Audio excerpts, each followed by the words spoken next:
अस्सलाम वालेकुम।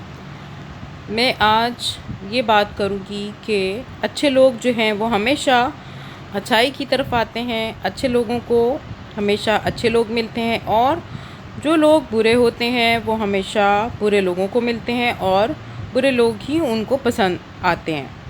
तो फ़िक्र करने की ज़रूरत नहीं होती हर इंसान को कि वो जैसा होगा उसको वैसे ही लोग मिलेंगे। ठीक है, वो अच्छा होगा उसे अच्छे लोग मिलेंगे, अगर इंसान बुरा है तो उसको बुरे ही उसी की सोच के मुताबिक लोग मिलेंगे।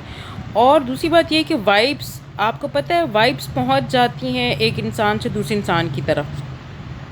अगर आपके सामने वो इंसान बैठा है जिसके साथ आपको नहीं पता वो कैसा है, लेकिन आपको उसकी वाइब्स आ जाएंगी। अगर तो वो अच्छा हुआ, आपको वाइब्स अच्छी आ जाएंगी और उसकी प्रेजेंस हल्की होती है उस इंसान की जो अंदर से पॉजिटिव सोचता है।